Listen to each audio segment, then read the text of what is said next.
I hope the internet lords are with us and on our side today. Amen. Guys, we have been having some technical difficulties today, let me tell you. Whew. I mean, but hopefully this goes smoothly. We told people we'd update them on how to kind of build a podcast, and they're following us in the journey, right? From like grassroots, man, you know? So they're going to see that things are not always perfect, and doing this is not flawless. And you think you're prepared. You can have every technological device required and every system, and then the internet fails you. Or there's brutal. ghosts in your house. Oh my gosh, guys, the amount of times I said, Daniela, make sure that your mic is set to this certain setting. Yeah, it is. Okay, it was not. It was not. What's up, guys? Welcome back to episode 2. Today, we are recapping 2021. We're looking at stats, we're looking at trends and forecasts, we're looking at government policies, and we're also diving into what we feel 2022 is going to bring and some of our personal predictions into the coming year. And I have a big prediction that I'm going to save as well, so stay tuned, listen in, and welcome to the recap of 2021. Roll the intro music.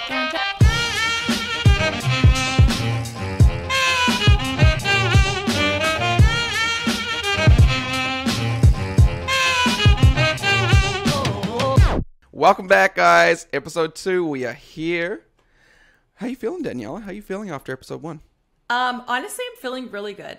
I'm feeling good. It was super motivating, and I know that we both had like a burst of energy after doing this because, you know, you just feel like you're challenging yourself and it's going in the direction that you want.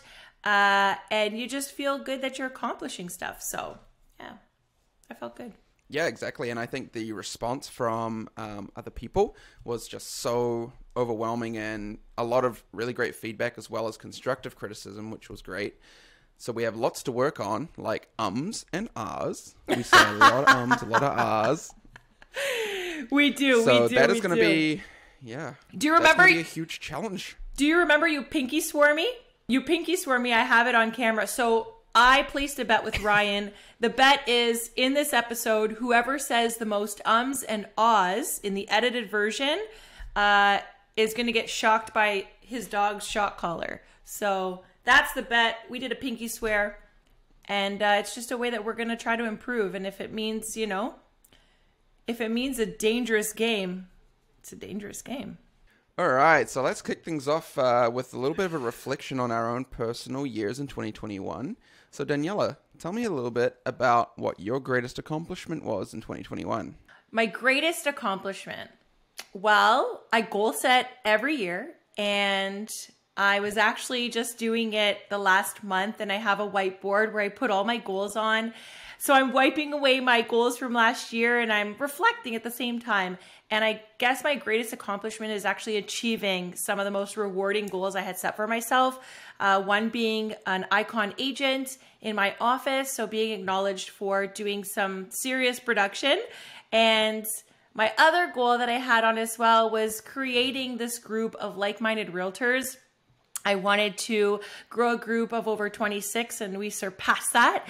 So that has been instrumental in my business and getting ownership into my office as well. So my greatest accomplishment is achieving my goals, and the most priceless thing of it all is how much fun we have and the culture we've created here as a group. 100%. I think that is instrumental in our group.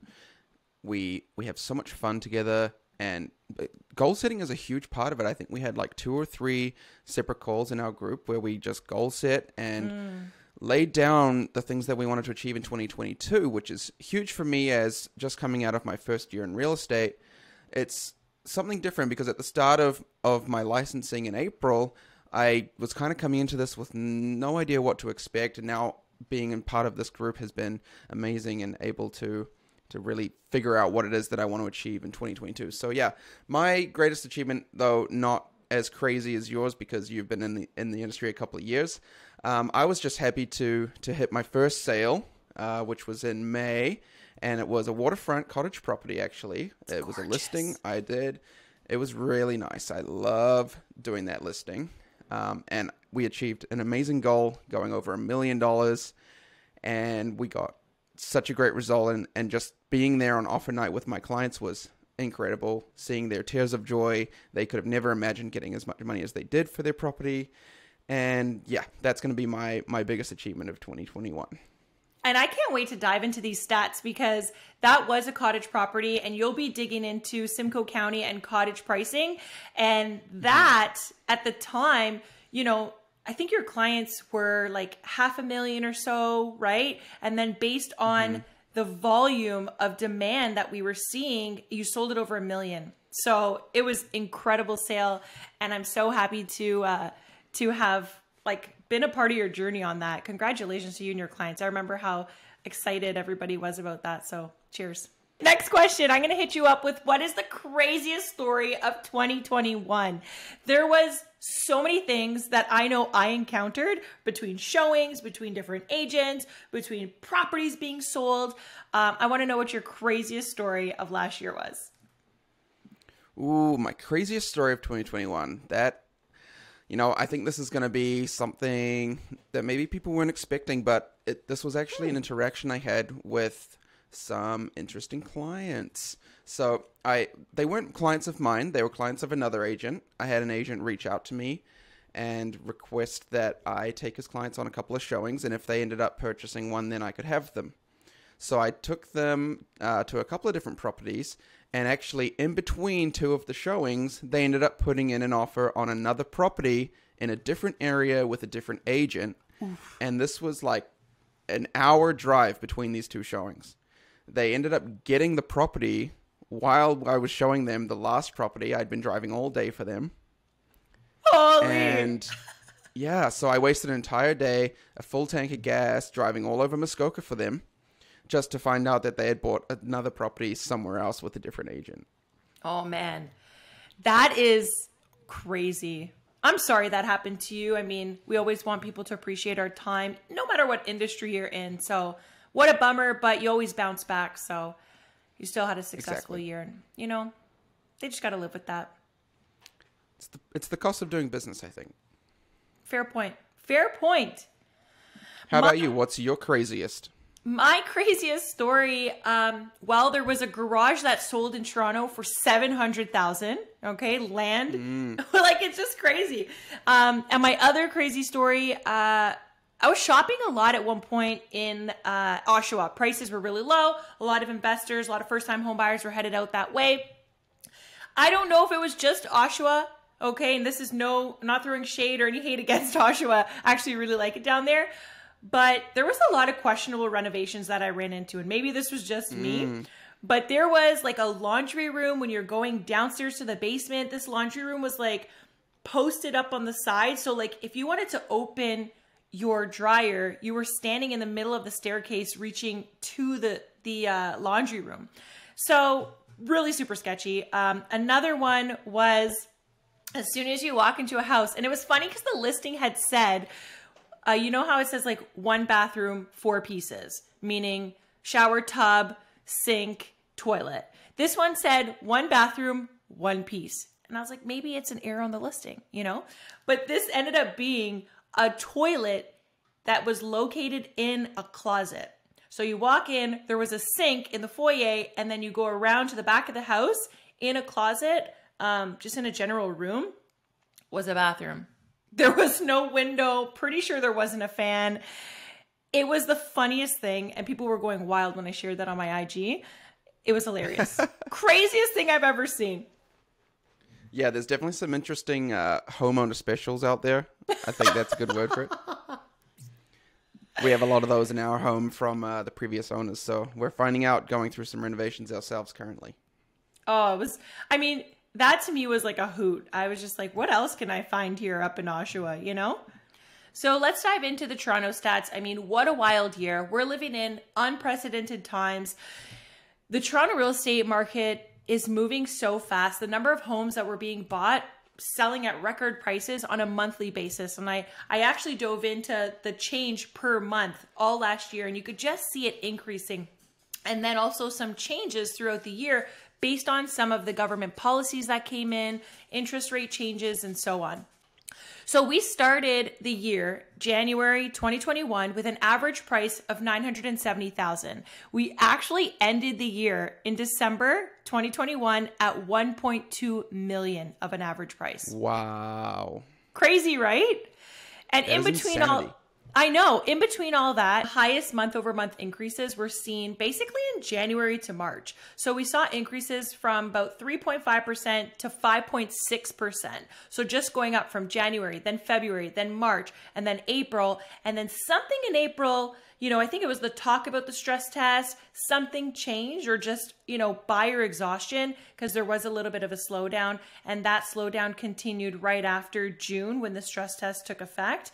And then it started picking up again after June. There was month-over-month growth at about 2% on average. You know what? That's such a good point, Danielle, about the stress test, because I almost forgot that happened back in June. But there was a lot of confusion at the time in the market about what is this effect going to have on the housing market? Is it going to crash it? Is it going to cool things off? Is it going to have no effect? And essentially, we went from a 4.79% stress test rate, and they increased it to 5.25. So it brought down a little bit about, how much can people afford to pay if interest rates were to rise. And it did bring people's spending power down a little bit, but we saw a dip for about a month, maybe two, and then straight back up into the huge increases that we've been seeing. Yeah, just takes a little bit of a readjustment. We saw this back in 2018 too. People just need to go back, reassess their situation, and then they dive back into purchasing again. So just a small change I noticed, and that was mainly in the month-over-month increase in July as well. So overall, though, there were so many random instances where the market just couldn't make up its mind, overall. And it seemed to not be following these established norms and rules. I know at some point, you'd speak to other agents about pricing and things just didn't make sense. And, people were like, anything that I do in my business, running the comps, it just doesn't make sense. Somebody else will come in, offer a price, and it's not something you can calculate. It was just not making any sense. We saw a very similar thing. We had a huge increase in home prices in 2021 after an already record-breaking 2020. So January, we were sitting at $738,000 for a home in January 2021, and that increased 17.7% by December to $869,000, which this is Simcoe County. This is an hour to an hour and a half outside of Toronto. We're seeing a lot of people moving out of the city, coming up to Simcoe County. They're either now working virtually or they're having to commute to Toronto. And I think that there's a huge shift happening, or we saw a huge shift happening at least early into COVID. People are working remotely. They no longer need to be in their shoebox apartment in the city. They can now come up and get a piece of land for even cheaper than what their condo was. Yeah, we saw a lot of Toronto realtors heading out into the boondocks and running around for their clients. We really saw since 2020, a lot of our clients just moving out of the city. So absolutely. Inventory is just low. I mean, the Canadian Real Estate Association cites 4 times in history. I thought this was really interesting. They cite 4 times in history when the national total months of inventory on the market had dropped below 2 months. And all 4 of those were in 2021. How wild is that? Yeah. Yeah, I think that's really important to talk about too, is the months of inventory. And that is what dictates basically how much prices are increasing by, because we're looking at supply and demand, right? There are homes selling with 50 plus offers on them. That is 50 people that are all trying to buy the same thing. One person is going to walk away successful. 49 people are going to enter back into the market and continue their search. There are no homes available to buy for how many buyers are looking. Yeah, it was seen all around and it's still there. Demand is incredibly high. And when we look at the year to date for 2021, the sales reported through TREB were over 120,000, which was up about 28% from 2020. So although there was more things selling, we just couldn't keep up with the demand. And that's why the absorption rate per month was just really quick. So with these extremely tight market conditions at an all-time high with home prices, we ended the year with an average price of $1,095,000, which was an increase of 17.8% from 2020. Incredible. So anyone who purchased in 2020 gained a lot of equity in their homes. So I like to also look at it between the 416 of Toronto and the 905, which is just outside of Toronto GTA. I like to break this up because there's a lot of people who wanted to move out of the city and couldn't afford city prices. So this is where the demand pushed out, making these other markets very competitive. And I looked at the difference between the two. So for example, in Toronto, the average price is $1,065,000, which was an increase of 7% from 2020. But when I look at the 905, the average price was $1,117,000, which was a jump of 23% from 2020. Wow. So the 905 contributed in greater numbers to the growth year over year in the average price. Anyone in these markets, they gained equity over $200,000 on average. Incredible. In December 2021 alone, the average price was up 24.2% from December 2020. Wow. It's interesting to see these stats coming out of Toronto because obviously I'm not working down there, but very, very similar things happening up here. And I think that is definitely a trickling down effect happening from the demand we're seeing in Toronto, is that people have no choice but to start moving more and more north, east, and west of the city, right? So in Simcoe County, we saw a huge increase of number of units sold. Same thing as Toronto. More homes are being sold, yet prices are still going up. That is a huge supply issue. We saw 9,300 homes sold in 2020, and that jumped up to 9,800 homes sold in 2021. That's a 5.4 increase, 538 more homes selling, with a price increase of 17.7%.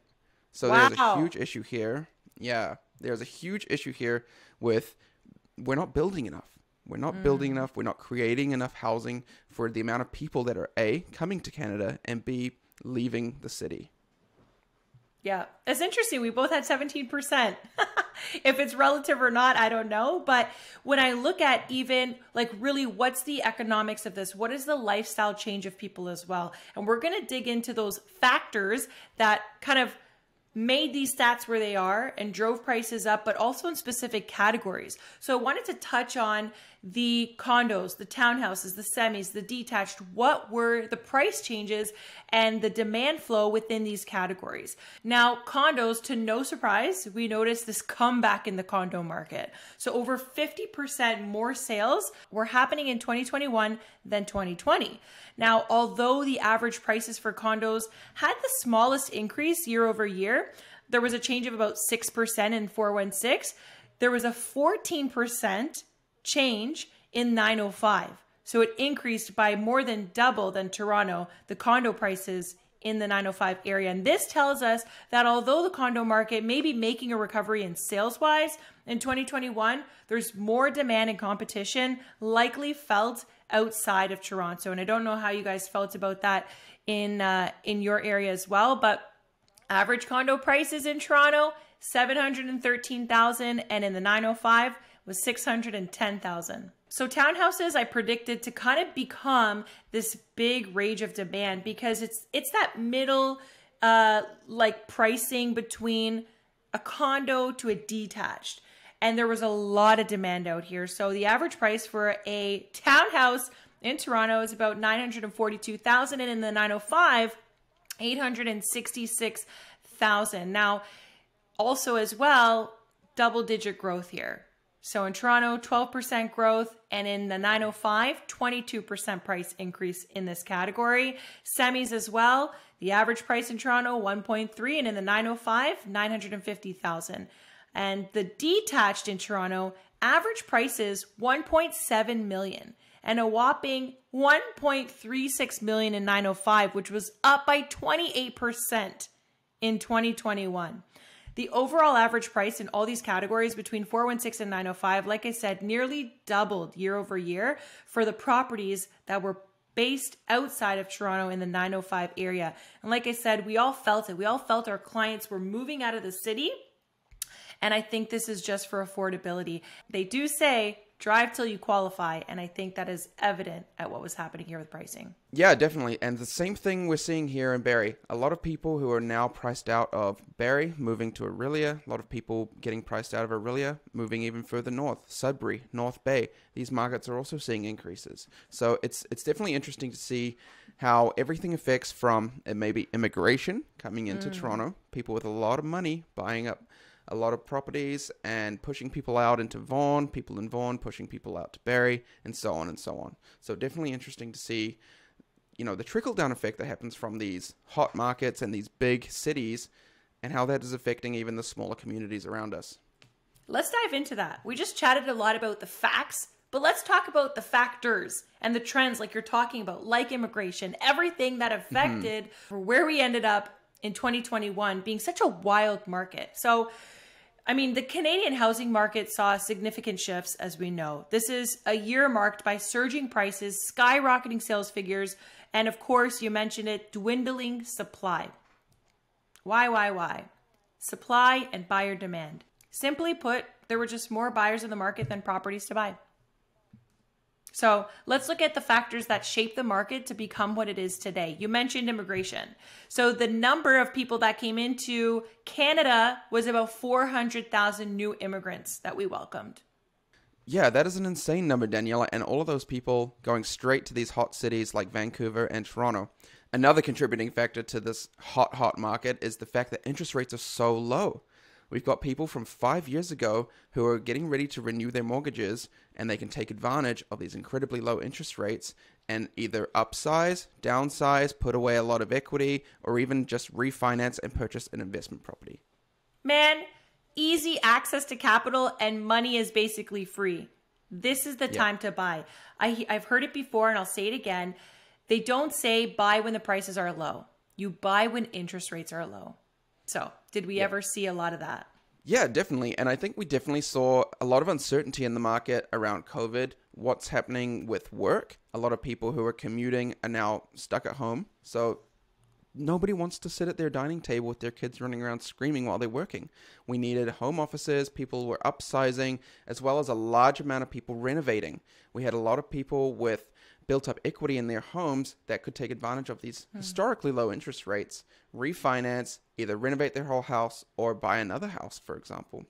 But yeah, a lot of renovations, which put a huge strain on the supply chain and the scarcity of materials, not just in Ontario, Canada-wide, and across the world, right? Absolutely. Another area where supply and demand took effect, right? So those prices went up by twofold. Supply chain challenges all across the board, rising construction costs impacted the creation of new homes, and the lack of supply with even new builds, as well as throughout the links of supply chain where materials slowed, it really pushed back pricing, and average costs, were said to be between 15 and 20% of an increase.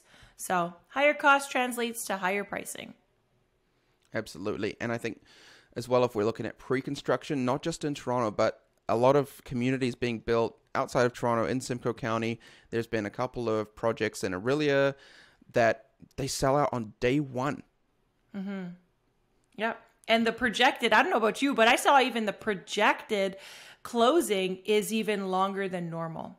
And they're just trying to make sure that that supply comes in, maybe get better pricing down the road. But whew, I have some friends, and you know what it was? Some friends that work in roofing companies and whatnots, and they had halted production. So they're really just keeping up because they didn't know. Nobody knew what was going to happen with the pandemic, right? Which is pretty wild.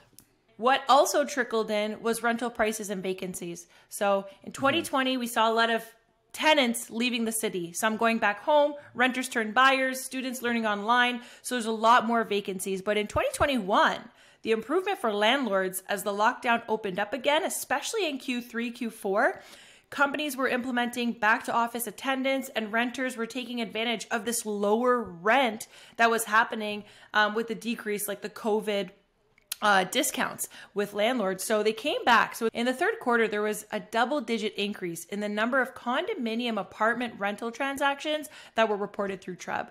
So over the same period, you have this tightening of market conditions, and this all resulted in an increase in average rents across all unit types.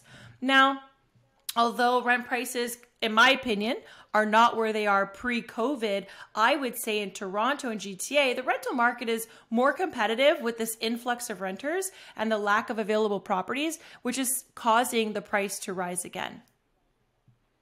No, that's funny that you comment on Toronto's rental market being not where it was pre-COVID, because we're seeing the complete opposite up here. There is nowhere near enough rental supply in Simcoe County right now. I remember working with a client when I first got licensed, and she was looking for a rental property.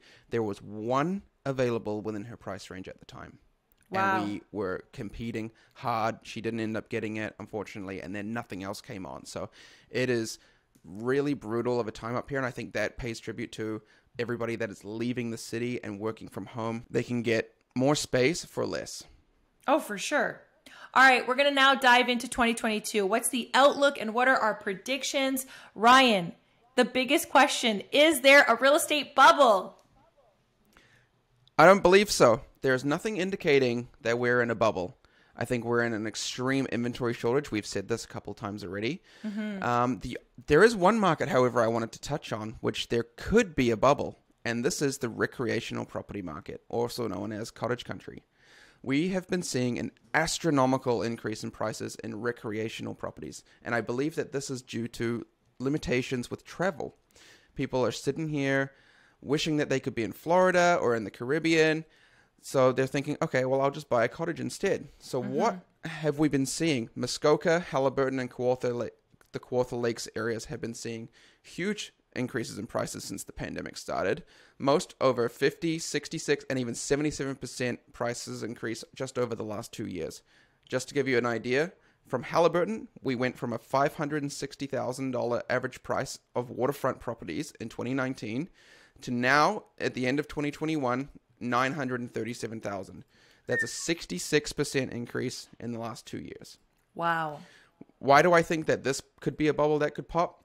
Because we saw everybody was purchasing over the last 2 years. What happens when they realize that there's a lot of work to upkeep these cottages, and maybe as well they bought them for a short-term rental that isn't working out either? What happens if all of these properties get sold when borders are open back up, or That's a fair point. That's a fair point, because there are travel restrictions, and people are, even if they could travel, they're scared to, and they still want to get out of their house. So we've seen it. I've seen a lot of Torontonians moving up to get cottages, and prices are astronomical.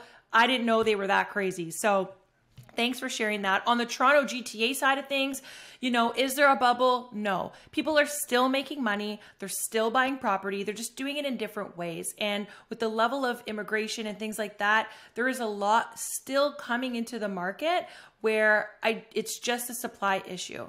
So with so much demand, low interest rates, and this lack of supply, it's basic economics. And it's just going to lead to a greater year, in my opinion, of pricing increases and low supply than in 2021.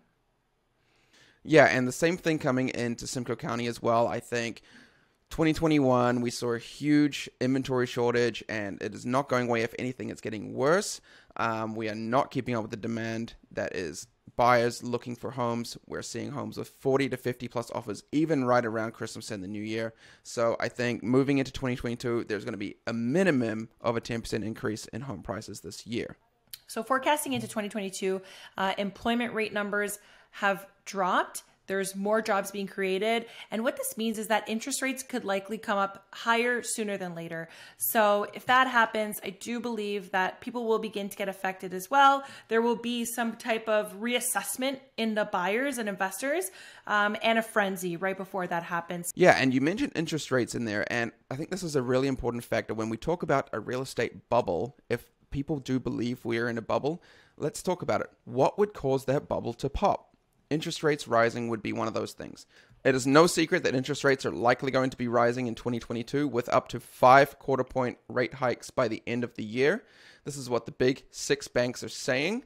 So that would take us from a prime rate of 0.25% today up to 1.5%.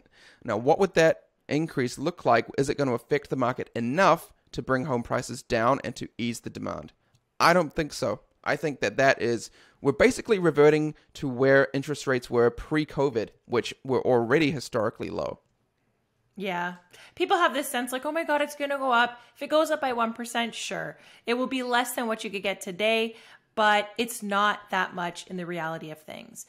And let's just remember as well, like the stress test was put up to 5.25%.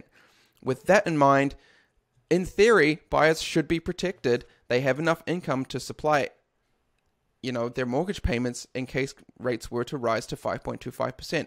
I cannot see interest rates going beyond that. Mm-hmm. The biggest thing for me is the control from the government. This is not, it's not a home pricing issue. This is a supply issue. And, they're set to bring in over 400,000 new immigrants into Canada again. Like, these are record-setting numbers, and it's just going to overheat the city centers. I do feel that it's just contributing to the problem rather than the solution. Okay, Daniela, we've been waiting for your biggest prediction all episode. Have you? Do you want to hear my biggest prediction so far? I do. It is. My biggest prediction for 2022 is that this podcast is going to blow up. So my gosh. We are going to have a glow up year despite the lockdowns and limitations. We're going to hand over key valuable information to you guys and keep positive as we move forward into 2022. Absolutely. That was the cliffhanger that went nowhere.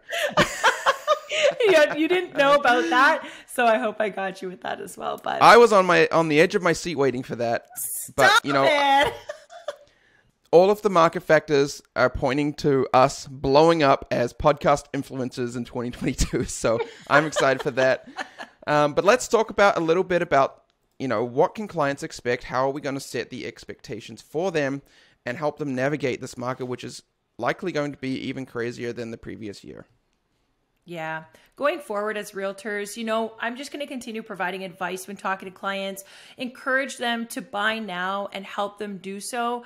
For example, was just helping out a buyer. That seller raised their price by $50,000 in 2 weeks. So does it sound crazy? Yes. And the longer you wait, the longer you try to speculate what's happening, the more you're just going to lose at the end of the day. It's tough to tell a buyer that you may not get what you want the first time you buy, but the reality is, look at real estate as an investment, get into the market, and plan and build your equity so you can then afford the things that you want. I agree. And I think there's a huge mindset shift coming into play here. We are no longer able to kind of say to our clients, hey, wait it out, whatever. Any good realtor in this market is going to say, buy when you can. The best time to buy is yesterday.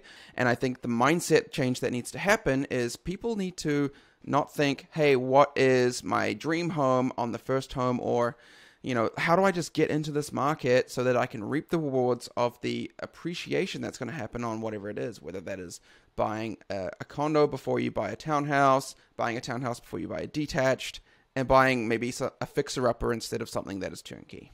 Mm-hmm. Absolutely. And for anyone who's listening in, if you want more details about our specific markets in Ontario and the GTA, if you want to have a buyer consultation, you can reach out to us through Instagram or our direct lines, and we'll be happy to sit down and coach you through buying in 2022 and what you can expect in greater detail. Yeah, exactly. It's more important than ever to make sure that you have the right professionals on your side. A good example, I helped some first-time buyers get into the market earlier in the year. They purchased a townhome below market value because we were quick to market, we were the first people through the home, and we had put an offer in before anybody else was able to even see the property. And even though it's the start of the year and the holidays have kind of passed, I've had some buyers purchase within the first week of 2022, and that's how you do it. So buy now, contact your realtor today, reach out to one of us. We'll be happy to help you with your next investment. Thanks so much, guys, for tuning in. Ryan, you want to close us off? Absolutely. So, guys, make sure that you are subscribed if you're watching on YouTube. Hit that bell button. Make sure that you get notified every time there's a new episode out. You can also find us on all major podcast platforms like Spotify, Google Podcasts, and Apple Podcasts. So thanks for tuning in, guys. We are going to see you next week. New episodes every week. See ya. Bye! Oh my God.